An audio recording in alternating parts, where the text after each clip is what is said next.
Hello, Radhe Radhe. आज हम देखेंगे ओशो ज़ेन का कार्ड द लवर। ये कार्ड प्रेम के लिए है, सोलमेट के लिए है, मतलब जीवन साथी के लिए।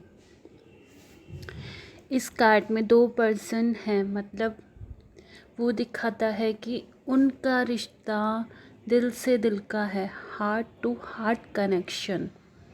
इसमें जो एंजल है उनके पास जो पंख हैं वो ईश्वरीय कृपा का प्रतीक है, भगवान की ब्लेसिंग का प्रतीक है और दिल से दिल का रिश्ता है।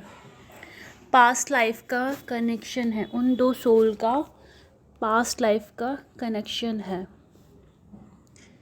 द लवर का कार्ड हैप्पीनेस को दिखाता है, ग्रोथ को दिखाता है। अगर ये कार्ड आया तो ये ग्रोथ को भी दिखाता है कि आपको अपनी ग्रोथ की तरफ ध्यान देना चाहिए या फिर आपकी ग्रोथ हो रही है।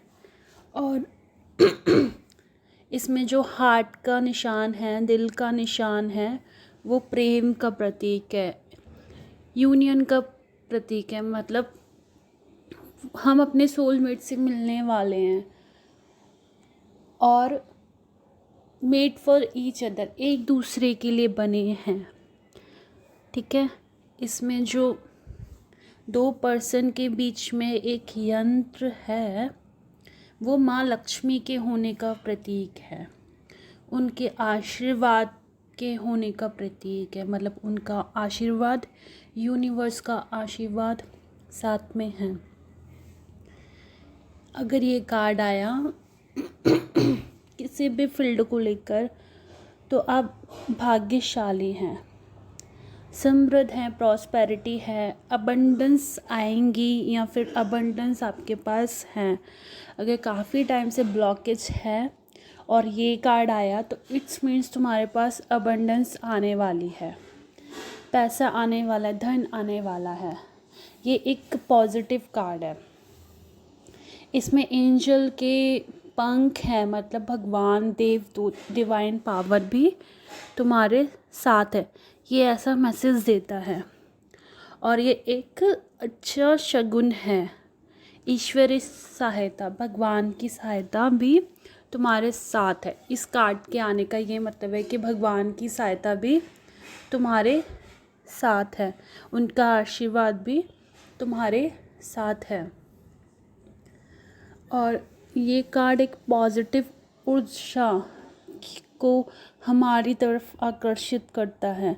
इसमें जो गुलाबी फूल है वो भी एक पॉजिटिविटी का प्रतीक है, एक ग्रैटिट्यूड, कृतज्ञता, शुक्राना का भी प्रतीक है। मतलब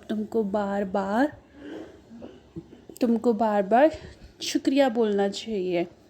मतलब सामने जो प्रश्न करता है, जो क्वेश्चन कर रहा है, वो बता रहा है कि तुम्हारे पास, तुम्हारे साथ डिवाइन पावर है। तुम बार बार उस चीज़ को थैंक यू बोलो।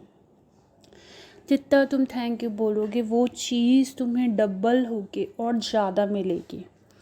ठीक है। इसमें ये प्रतीक है कि पहली नज़र में प्यार, आँखों से मिलना। इसमें दो पर्सन हैं, उन दोनों की आंखें एक दूसरे से मिल रही है, आई कांटेक्ट, ध्यान केंद्रित करना। इसका मतलब ये भी है, दूसरा मतलब कि आपको अपनी ब्रेन की पावर पर बढ़ाने का ध्यान देना चाहिए, लॉयल रहना चाहिए। तुम दूसरों के साथ क्या लॉयल रहोगे, सबसे पहले खुद के साथ, खुद के सोल के साथ लॉयल रहना बहुत बड़ी बात है। दूसरों की बारी तो बाद में ही आती है। कमिटमेंट, एक अच्छी सा कमिटमेंट देना किसी को या खुद को भी। एक दूसरे में खोया हुआ, मतलब ये दोनों पर्सन एक दूसरे में खोए हैं, आई कांटेक्ट है। ठीक है। इनमें अच्छी वाइब्रेशन का आदान प्रदान हो रहा है, मतलब दिव्य किरणों का। अगर हम किसी को देखते हैं और बातें भी नहीं करते तो आए से आए हम एक दूसरे को भी काफ़ी कुछ बोल देते हैं, जिसमें डिवाइन ब्लेसिंग, भगवान का आशीर्वाद। ये कार्ड द लवर का कार्ड एक नई शुरुआत को दर्शाता है कि आपकी लाइफ में नई शुरुआत होने जा रही है या होने वाली है, या आप एक नई शुरुआत कर सकते हैं। और न्यू होप रखना, मतलब कभी कभार हम बहुत हार जाते, अगर ये कार्ड आया तो वो बोलता है आप होप रखो, नई आशाएं रखो। अगर आशा रखोगे तभी तो ज़िंदगी जी पाओगे। अगर हमारे जीने की ही उम्मीद ख़त्म हो गई तो फिर कोई फ़ायदा नहीं है। द लवर का कार्ड न्यू एनर्जी, नई ऊर्जा को दर्शाता है, नया गाइडेंस, न्यू मार्गदर्शन को दर्शाता है। मतलब किसी और से भी गाइडेंस ले सकते हैं। इसमें जो नंबर 6 है वो वीनस का प्रतीक है, मतलब शुक्र ग्रह का प्रतीक है। तो शुक्र ग्रह वाले लोग कैसे होते हैं? जिनका ग्रह शुक्र होता है वो केयरिंग होते हैं और उनकी लाइफ लग्जरी होती है, उनको नॉलेज बहुत सारा होता है और वो दिखने में सुंदर होते हैं। और अगर ये कार्ड आया कि काम होगा या नहीं होगा, तो इसका आंसर है काम होगा। बट कब होगा? 21 मई से 21 जून तक। अब हम देखेंगे कि द लवर का कार्ड का जो सामान्य मीनिंग है, सामान्य अर्थ है कि क्या है। लवर का मीनिंग मतलब प्रेम। यह सुझाव देता है कि विचित्र व्यक्ति अपने जीवन में एक चौराहे पर है। उसे ऐसे निर्णय लेने चाहिए जो उनके प्रामाणिक स्वभाव के अनुरूप हो। यह कार्ड प्रश्नकर्ता को महत्वपूर्ण विकल्पों का सामना करने पर अपने दिल और अंतर्ज्ञान को सुनने और उसकी आत्मा को पोषण देने वाले कनेक्शन की तलाश करने की याद दिलाता है। मतलब महत्वपूर्ण जो विकल्प हैं हमारे पास, जो ऑप्शन हैं उनको सामने रखें, अपने दिल की और आत्मा की आवाज़ सुने, जो हमारे आत्मा को, सोल को सपोर्ट करते हैं, उस चीज़ों को देखें, फिर आगे बढ़ें। ठीक है। द लवर का कार्ड रिलेशनशिप में क्या बोलता है, संबंध में क्या बोलता है, ये देखते हैं अब। रिश्ते के आकलन के लिए प्रेमी कार्ड गहरे भावनात्मक संबंधों और आपसी समझ की क्षमता का प्रतिनिधित्व करता है। मतलब एक दूसरे की भावनाओं को समझना चाहिए और आपसी संबंध समझ की क्षमता का प्रतिनिधित्व करता है। मतलब एक दूसरे को समझना, उसकी भावनाओं को और उनकी बातों को।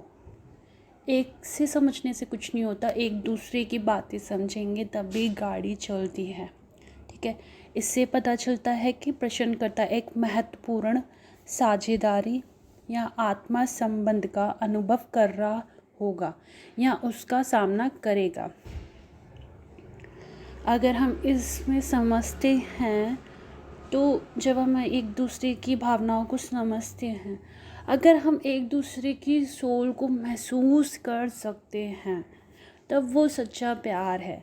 या अगर हम इस जर्नी में नहीं हैं कि एक दूसरे की सोल को महसूस कर सकें, तो हमें वो भी कोशिश करनी चाहिए कि हम एक दूसरे की सोल को भी महसूस कर सकें, एक दूसरे से सच्चे दिल से सारी खुल के बात कर सकें। वो एक्चुअल में प्यार होता है। यह कार्ड प्रश्नकर्ता को खुले दिल से प्यार की यात्रा को अपनाने के लिए अपने साथी के साथ खुलकर और ईमानदारी से संवाद करने के लिए प्रोत्साहित करता है। अगर इसमें कोई एक सामने वाला पार्टनर गलत कर रहा है तो मेरा काम है चुप तो हो जाऊं, पर उसको सच्चे दिल से समझाऊं। अगर मैं उसको सच्चे दिल से समझाऊंगा या समझाऊंगी तो बार बार समझाने से, बोलने से वो बदल जाएगा। माना कि वो गलत राह पे चल रहा है, पर टोकने से वो कुछ नहीं होगा, वो और ज़्यादा ही गलत रास्ते पे चलता है। इसलिए बार बार उसको सच्चे दिल से अपने दिल की सारी बात बोल दो। आराम से बैठ के बोलने से अच्छा है कि वो समझ जाएगा।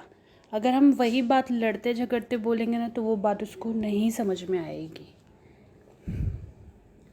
अब वित्तीय पढ़ना, मतलब पैसों से रिलेटेड द लवर का कार्ड क्या बोलता है? वित्तीय रीडिंग में लवर्स कार्ड वित्तीय मामलों में संतुलन और तालमेल खोजने के महत्व को दर्शाता है। मतलब संतुलन बनाए रखना, तालमेल बनाए रखना द लवर का कार्ड ये बोलता है। यह व्यक्ति को धन और भौतिक संसाधनों के साथ सौंदर्यपूर्ण संबंध बनाने की सलाह देता है। एक तालमेल बनाने के लिए बोलता है भौतिक साधन और धन के साथ।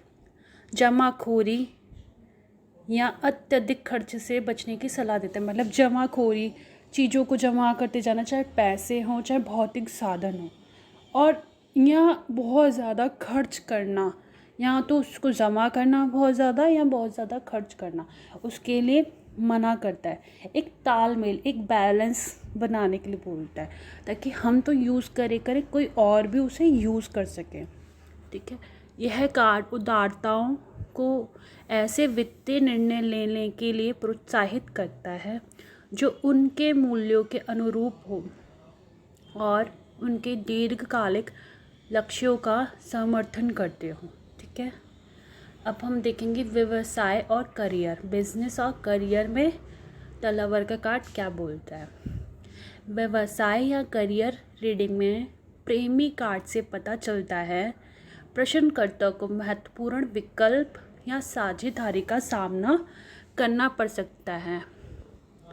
मतलब जो बहुत इम्पॉर्टेंट बातें हैं, विकल्प है या साझेदारी, पार्टनरशिप का सामना करना पड़ सकता है, जो उनके पेशेवर जीवन पर महत्वपूर्ण प्रकाश प्रभाव डालेगा।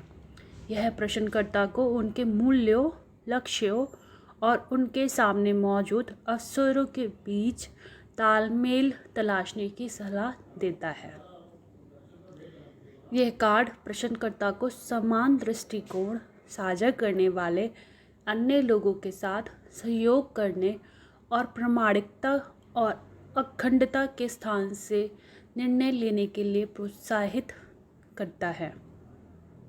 अब हम देखेंगे द लवर का कार्ड आध्यात्मिक मार्ग में क्या बोलता है। स्पिरिचुअलिटी, आध्यात्मिक पाठन में प्रेमी कार्ड अस्तित्व के माध्यमिक और भौतिक पहलुओं के विलय का प्रतीक है। यह सुझाव देता है कि विचित्र व्यक्ति आत्म खोज और जागृति के पथ पे है। मतलब आत्मा की खोज की, आत्मा क्या है, मतलब उसकी जागृति होने वाली है, अवेकनिंग होने वाली है आत्मा की, जहाँ जीवन का द्वंद्व पार हो जाता है। जीवन में एक द्वंद्व चल रहा होता है, वो उससे पार हो जाता है। यह कार्ड दिखावे से परे, दिखावा होता है कि मैं एक बॉडी हूँ, मेरा नाम ये है, मुझे इतना पैसा चाहिए, मुझे इतना गाड़ी चाहिए, मुझे इतना बड़ा घर चाहिए। तो इन सब दिखावों से वो दूर हो जाता है। उसको एक रियलिटी पता चल जाती है कि हाँ, कि मेरे को ये कब शरीर छोड़ना है, कब ये छूट भी जाएगा, तो इतना सारा मैं किसके लिए जमा करूँ।